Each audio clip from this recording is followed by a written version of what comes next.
Hello, Be It listener. What's up? Oh my gosh. Can't even believe how fast time is flying and how old this little podcast is. And it's not even little anymore. It's growing because of you. And I'm just so grateful that you're here. Welcome back. We have an interview for you today. We have Thor Challgren. And I mean, I love this person. He's so sweet and special. And I can't wait for you to listen to it because what he says is stuff that is in all of our minds. I think that we're all having conversations with ourselves that no one knows anything about.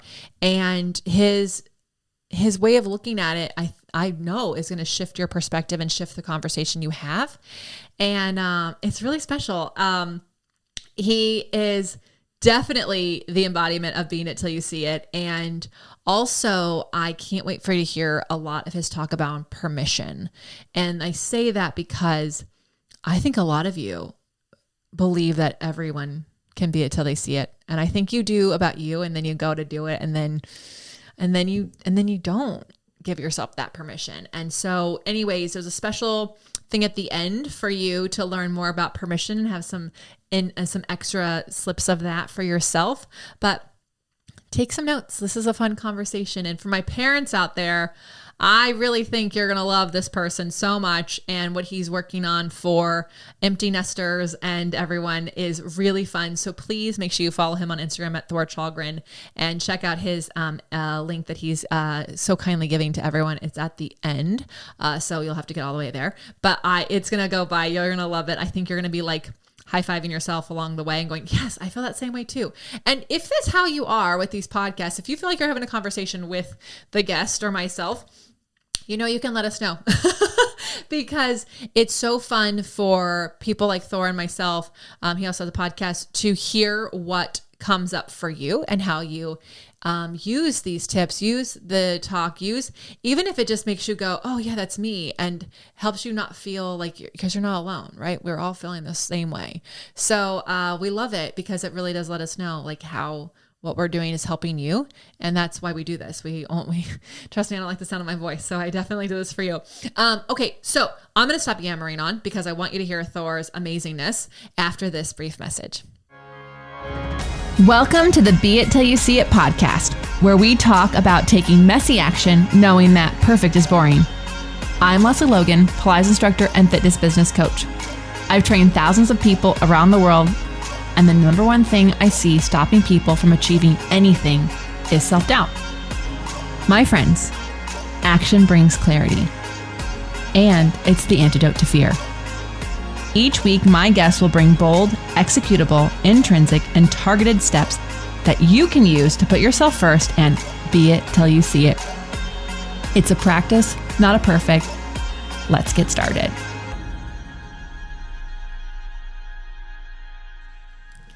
All right, Be It Till You See It, peeps. I'm really excited. We have Thor Challgren here, and we were connected. I'm not even sure.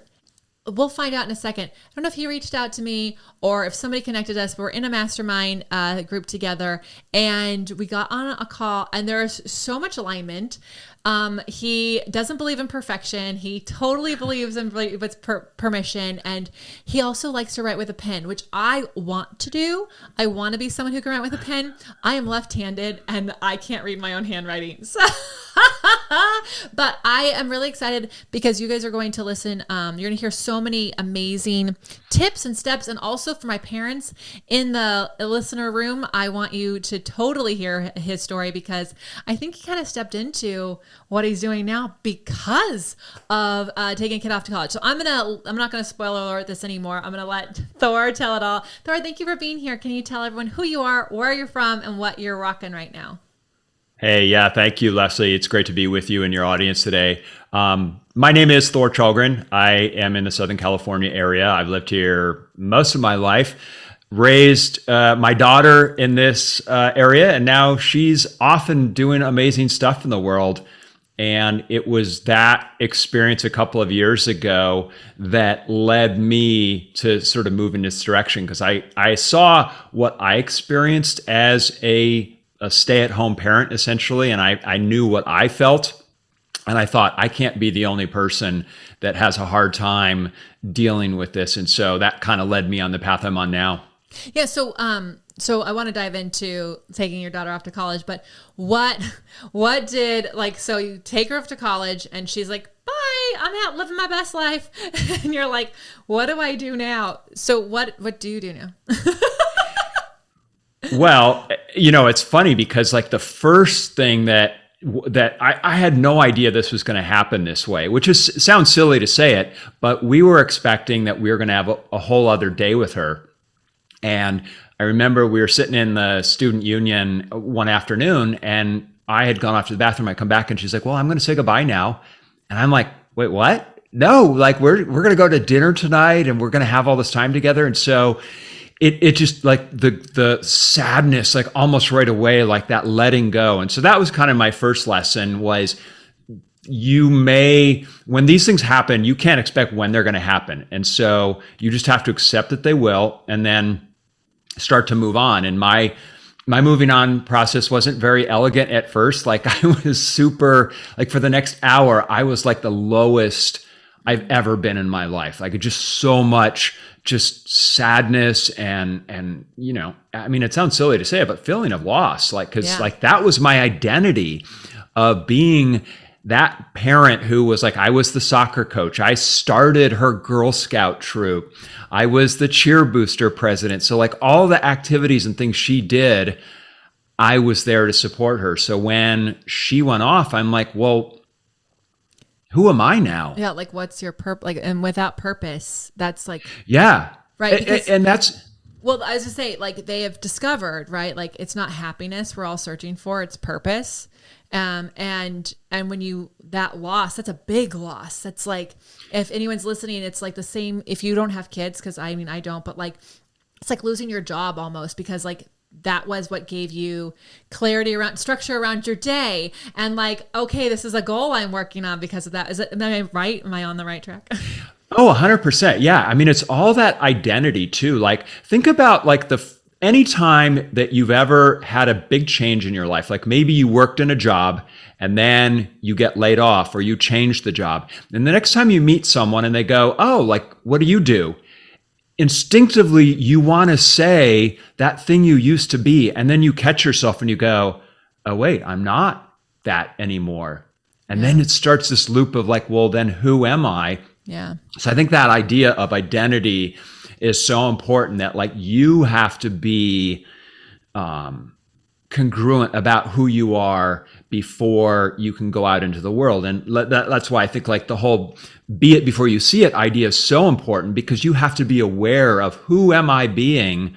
And that starts sometimes with who was I and now who am I? Yeah. So what did you do? So you're the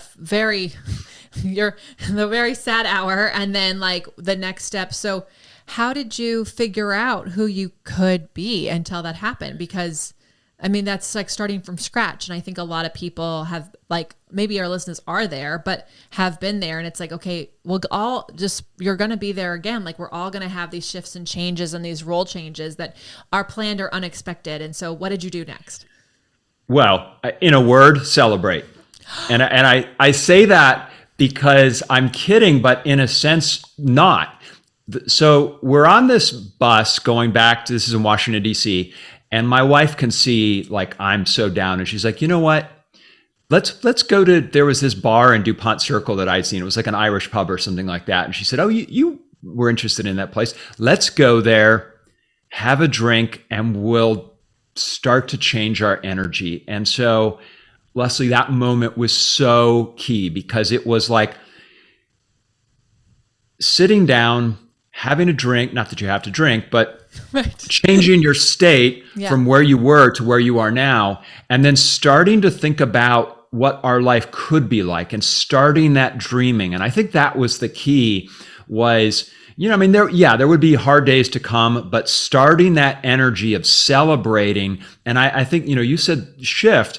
It is a shift of your energy because if my energy is in that like depressed, sad, woe is me, this is the best thing I'll ever do in my life energy, I'm not going to be able to be available to connect with any of the great things that could be out there for me.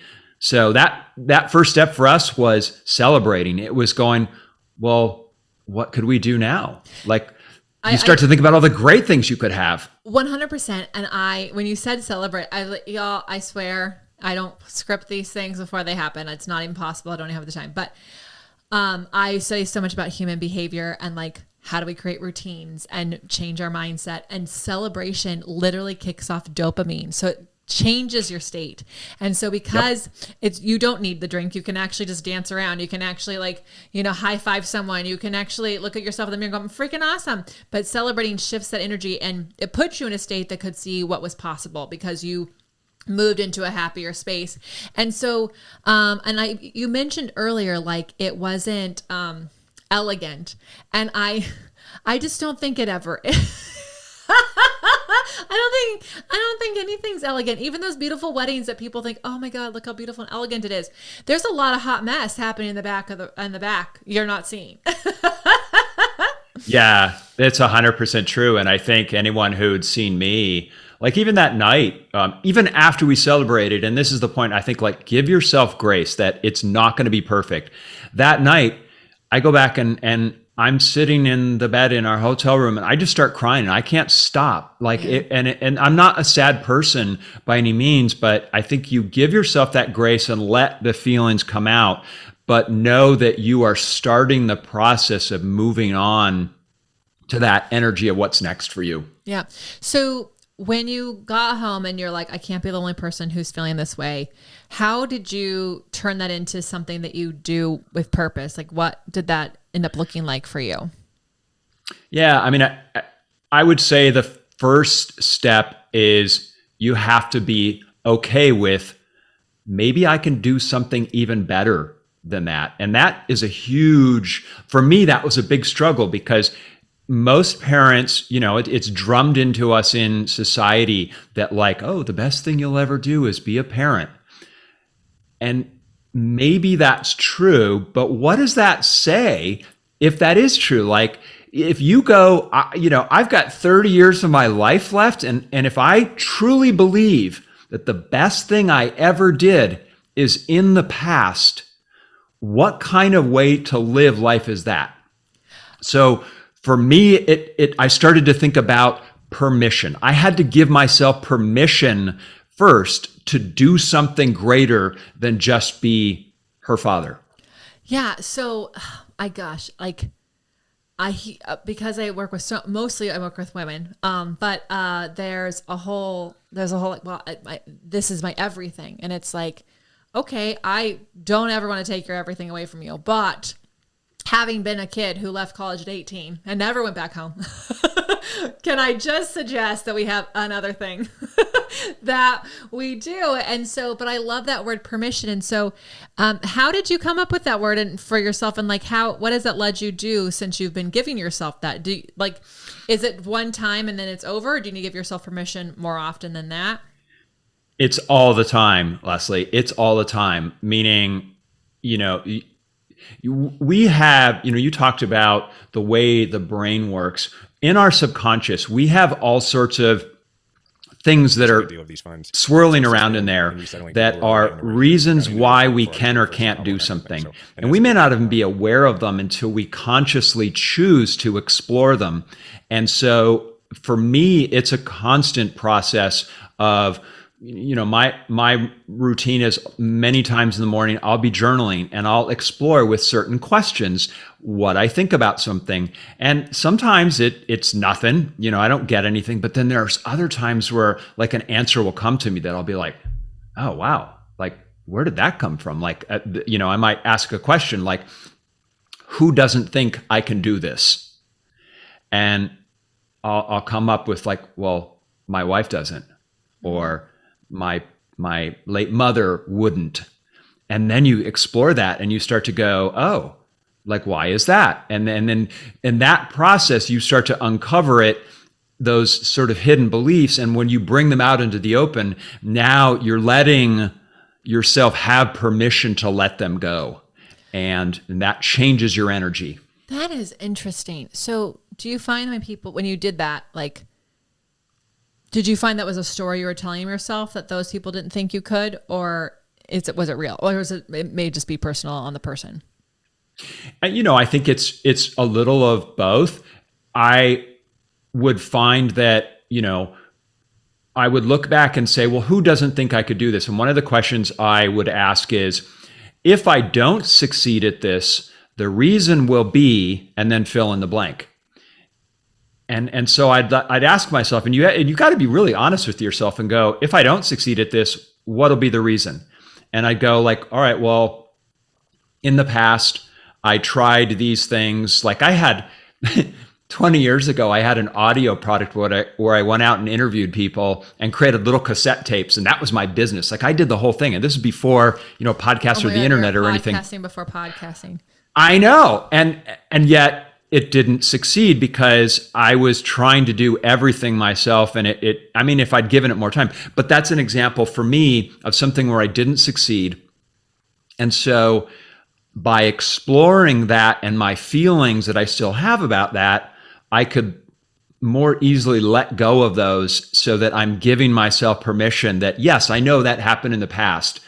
And I know that I have unresolved things. And I don't need to explore it like in a therapy situation. Like I don't need to know why. I just need to know it exists. And now I'm choosing consciously to let go of that energy. I really like that because I do think that so many people stop themselves from doing something new because of something in the past, but they don't actually explore what that thing was and like look at it like a 30,000 foot view, like non-personal view, like more as a fact, more as like an experiment, and I know that I definitely was like that. And only until owning my own business and realizing that, if you look at it as like an experiment and not like it's personal, it makes it really easy for you to go, okay, I just need to dial the knob and turn the volume up here and turn the volume down here, as opposed to no one liked it. It's because no one likes me and I'm terrible. Right? Yeah. And I think what you said is super critical, that you be able to step back and just look at yourself and not have judgment about yourself. Mm-hmm. And that's the hardest thing for all of us, because we all want to be great. We want to do great things. And so that passion drives us, but it can also be our undoing in the sense that it creates blind spots. So to be able to step outside of yourself and go, well, why does Thor think that? And I know that's silly to say it, but like think of yourself as stepping outside of yourself and ask those questions and then go and not, what else you said I loved is the idea of not giving something any more meaning than it deserves. Because we say something means something, but does it really? Like it only is the meaning we give it. So if we choose not to, like if I look back at that situation in the past and go, I'm not going to give it the meaning of Thor's a failure because that didn't happen. I'm just going to be like, okay, it happened. And what can I learn from it? And how can I move on? Right. Like it's just another thing. You said something that I liked where you talked about, you said what Thor feels like, blah, blah, blah. Why is that? So many people have advice for someone else in their same situation, but not for themselves. And I think by doing what you just did, which is like, saying it out loud as if it's not you, it's just someone else, it really does allow you to take all the information you already know. Like everyone listening, you all have the answers inside of you. You already know how to be it till you see it. You're telling yourself you don't know. You're telling yourself you can't because of X, Y, and Z. But if you step outside yourself and you look at it as someone else's life, I bet you would have all the advice to tell them what to do. So I'm wondering, like, as you've gone through this and you've been giving yourself this permission, and what has it allowed you to do? Because how long has she been in college? Is she graduating this year? Is she second year? She's in her final year. Oh my gosh. Okay. So in these 4 years of giving yourself permission to create something greater, what have you been able to play with? What have you been creating? One of the things that I did was I started exploring that idea of identity. And I mentioned before that, people would say, I met people and they'd say, well, hey, what do you do? And I would stop myself because I couldn't say I'm a stay-at-home parent anymore. So then I'm like, what do I do? And so I started thinking about like what we say about ourselves. And what that led me to was, I think until you know what your greater purpose is, it's okay to have like a mini purpose. a short-term purpose where you go, and this is like one I'm doing right now, is I decided for these next couple of months, I'm going to host a series of dinner parties where I'm going to learn how to cook some amazing dish, like go to like a Julia Child's cookbook or something like that. And I'm going to invite over some people and we're going to have an elegant dinner party so that I would be able to, the way that I think of it is now I could say, if I met someone, I could say, well, I'm a gourmet cook. Because that was something that, like we always said about my mom, my family, was she was an amazing cook. And so if you ever looked at her, you'd say, oh, she's a gourmet cook. So I think that is, I've had like a series of little things like that where I go, it's a short-term identity. And what's key for me is it doesn't have to be the rest of my life identity. And that's where I think a lot of us get stuck is we go, maybe if we're leaving a job or we're leaving a relationship, or in my case, empty nest situation, we go, well, I've got to figure out the whole rest of my life right now. Like I'm going to have one purpose for the rest of my life, and I got to figure it out now. And so we put so much pressure on ourselves that it becomes debilitating and you don't even know where to start. So I think like if you start with 2 months. Yeah, I'm obsessed with this because I also, we would never, right? I mean, like as, I don't know if I was one of the last groups where like you have to know what you want to do. And I think kids today, they're like, major in whatever, because it's probably not going to be around when you're adults and working. But like, we would never tell a kid anymore, like, whatever you major in, that's it. You better pick the best major because you can never change. We would never do that. But for whatever reason, at some point we get older, we're like, well, I got to figure out my next thing because it's going to be the only thing. And there's so much pressure. And I love that. That mini purpose allows you to explore. It allows you to take messy action because it's okay if it's wrong, because it's just a mini. You said 2 months. I think that's fun. I like that it's more than 30 days because I think I think something has to percolate a little longer so you can see what kind of comes up in different seasons. But that's fun. I mean, what a way to be it till you see it. I'm just going to be it for 2 months. I'm just going to. And you take the pressure off because, and what I sort of the rules that I set for myself were that it had to be fun. So it can't be like, I'm going to clean out my garage in the next 2 months, or I'm going to paint the house. It's got to be something fun or something that energizes you. One of the ones that I did that was just sort of fun for me was I remember like growing up, we had like Legos and back in those days, like Legos were just, you didn't have a kit with whatever you build. It was just all sorts of blocks. Yeah. So I thought it would be fun to like get a Lego kit and build a Lego kit and just have that be something that I do over, in my spare time over a couple months. I mean, those kits now have like 1,000 pieces. Like that could it's take insane. You could literally, I create Legos kit sets. It's like, yeah. I like that you're solved with identity, because I do think that people need to have something to practice, to say. And so it is, because it's not like you can say, I'm a retired stay-at-home parent. It's like, what does that mean? But I hear that all the time because sometimes I hear it in a different way. Like, I don't want to just enter the job that they have. And I understand, I mean, like, I remember, I was only a Pilates instructor for a long time. I worked for myself, but also worked for another company. So I'd say I'm a Pilates instructor, which is also very interesting. People are like, what is that? Like, oh, I've heard about it, but what do you do? And now, that doesn't even encompass everything that I do. Like I couldn't, so I can't list off everything that I do because that's weird. So I had to like kind of make up like what it is that I say. And it did take some time. And like, what would you say to someone who's like, maybe they're on their way to changing what they are, but maybe they can't say that yet, or they don't feel comfortable. How did you get comfortable saying something different? Did you practice it? Did you put yourself in situations to say it? What was it? Yeah, I think it's a great question. And I think the answer is that it evolves, and I'm constantly finding new tools that help me. The first was examining in the moment, like again, stepping outside of Thor and going, oh, when you answered that question, you didn't feel good about the answer, did you? Or you felt self-conscious about the answer. And then to explore that, like, why is that? and start to ask those questions that maybe aren't totally comfortable, but the answers are where you're going to grow, because they're going to help you understand where can you push against the things where you're uncomfortable.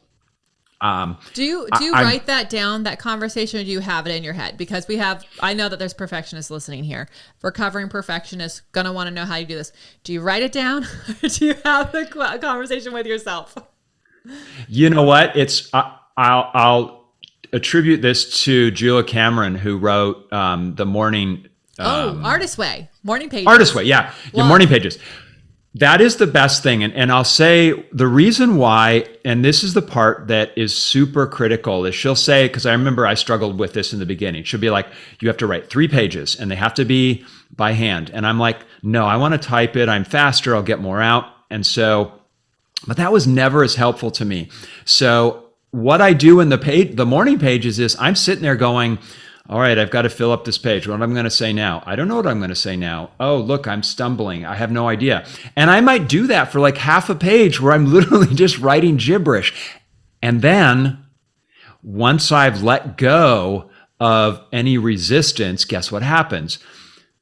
The universe, the quantum field, higher power starts to flow through me. And then the stuff, like it happened on Friday where something I was just in the middle of, and I had sort of given up on something, and not given up in a bad way, but I let go of the resistance of the attachment of I must do it.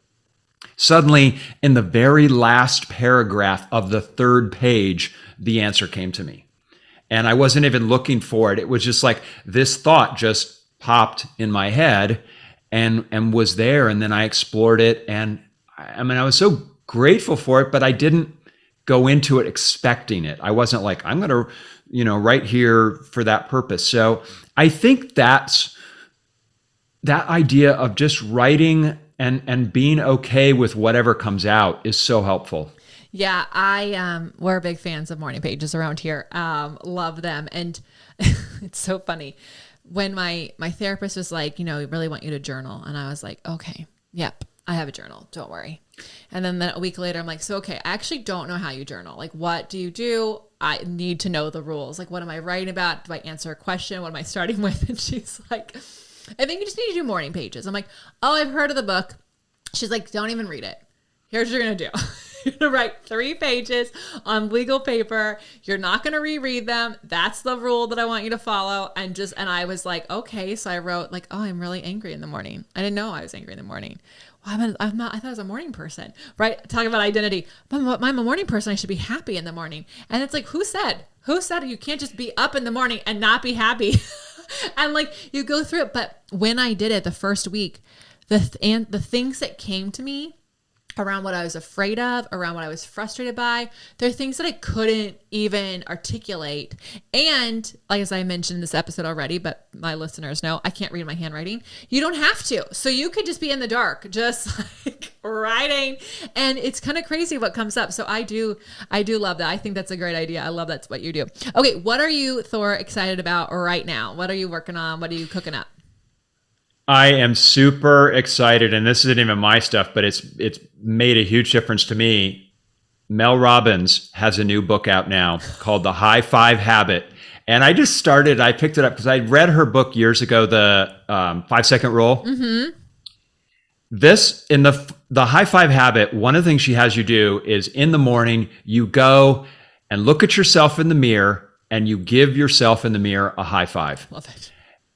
It's insane. Like, it's super simple, but that idea of being comfortable with that is so valuable. And what she says is we don't look at ourselves like the first thing in the morning when you see yourself in the mirror. Most of us, will be like, oh, my hair, I don't have enough of it, or whatever. You like look at your face and go, I don't like it. So your first thoughts are, I don't like myself. So she's like, you got to change that energy from the start. So I'm obsessed with giving myself a high 5 in the mirror without breaking the mirror. Right. And she's on, so BJ Fogg from Tiny Habits, who is the person who taught the Instagrammers how habits are made, but also the founders. And then also like James Clear from Atomic Habits studied with him. So I got to study with him and it's really cool. And he has this like Maui habit, which is like, as soon as your feet hit the ground, you say, today's going to be an amazing day. And you go victory, or I'm amazing, or you celebrate in some way. That's how you create the habit. Right. Once you've got the habit in place, you don't have to celebrate anymore. But what she's created is like, you look in the mirror and you tell yourself something awesome. And when you high five yourself, there's that dopamine kick. And it literally, that's something you can create a habit in. And probably took you 3 days to like make that a thing. Yeah. Yeah. Yeah. Right. Because the dopamine was there and your brain's like, I want to high five myself more. And what I love about that is like, I think you're right. I think too often we see ourselves with so much judgment, and then we don't help ourselves enough, but we're willing to put ourselves out there to help others so much. And like especially stay-at-home parents are like, let me give. And then eventually the person's out of the nest and you've been practicing giving so much you haven't taken for you. So I think that's really, I love that that's what you're doing right now for you. Okay. So you mentioned earlier, I want to go a little bit over permission because I think this word is so great. And I think it's really key for being it till you see it, because you have to actually give yourself permission to be something you're not good at yet. So can you talk a little bit about permission and like what that looks like for you? Yeah, for me, it's a series of questions that I explore. And sometimes I do it in morning pages. Sometimes I'm just aware of the question. It may also be when something comes up, I'll apply this question. And so you start by asking yourself the question, is it okay? And I go back to the idea of, is it okay for me to do something greater than being a father? And that was like a really important moment, because if the answer to that was no, it's not, then everything I try, like I can go out and be it, but I may not see it. Because what'll happen is I'll self-sabotage myself from it happening. So those questions allow me to explore whether or not I truly believe it's okay, whether I'm truly able to give myself permission. I came up with this idea because that idea, when we're in elementary school and we want to leave the classroom, we have to ask the teacher for a permission slip, right? Yeah. Like the leaving the classroom is freedom. And so you have to ask someone else for permission. And I think that's essentially what you're doing now, is you're asking yourself, is it okay if I be this thing or do this thing or have this thing? And then be willing to uncover the places where maybe you don't yet believe it. Ooh, that's so good. Oh my gosh. Okay, Thor, where can everyone follow you, find you, stalk you, and get permissions? Can they get these permission slips from you? Because you have some good ones. Absolutely. I would be delighted to share them with your audience. I will put them on a website page, and it's my website, which is yourturntofly.com/Lesley. So Perfect. Your listeners go there, easy to find, download those. And I'd be curious, reach out to me on Instagram. I'm at Thor Challgren. Let me know how they go for you and how you implement them, because I'm always interested in how, like the people that I work with, how are they using those tools and what insights are they discovering? Because I think that's the part that's amazing about people, is when they start to really apply themselves, the things that they find are amazing. I agree. Like, I'm obsessed. I love when everyone shares their takeaways from the podcast, or like even from my classes. Like, I'll be reading posts and I'm like, wow, you got all that from that. That's amazing. That's so cool. That's like, definitely, like, I like to be stalked and awed. And then I also like when I'm like, yes, that's exactly what I wanted. So it is fun, y'all. I mean, we say it all the time, but screenshot this and tag Thor and Be It Pod and let us know what those permission slips are able to give you, so that we can also just celebrate you. Okay. So we ask everyone best advice, best tips for being it till you see it. So bold, executable, intrinsic, or targeted steps that people can take right now. So what do you have for us? I'm going to go with executable, and it's something everybody has, and it's these two things. Okay. A pad and a pen. And here's why I say this. So many times when we think about what we want to be or do, we create in our minds, oh, it's going to be this really complicated thing. Like, I'll do that later when I got to open up Word, or I got to have that document, or I got to talk to that person. And so we delay ourselves from taking action. I found ever since I started doing this, and it sounds stupid, but like I would just, if I knew I had to do something, I would just start it on a piece of paper. And the starting of it, the executing of it begins that process. And now suddenly that thing that maybe in your mind was like, it's this big thing that you go, oh, I have to really have time to sit down and do that. No, you just start it, execute it, and you'll find that that's going to start to change your energy around it. And I've done that where I'll be in the middle of something that I thought was only going to be like a minute, and half an hour later, I'm like, oh my God, this is amazing. And so a pen and a piece of paper and just execute. I love that because that is taking action, and action's the antidote to fear. It's also where you get clarity. And so sometimes you're like, oh my God, this is going to take forever. But if you, like you said, just start writing it down, you might realize, this is 20 minutes later. You're like, okay, I have the framework. I was putting this like that. I'm someone who does that. I'm like, oh, it's going to take so much time. And there's this one program that I've kept putting off. And my coach was like, so look, you are out of excuses on putting this up. I'm like, I know, but it's just going to take so much time. And then I was like, okay, I'm going to give myself 5 minutes to write it out. In 5 minutes, I had the framework. I had the purpose. I knew the problem it solved. And I was like, I had a general idea of how much it was going to cost. And I was like, oh, well, we're ready to go, actually.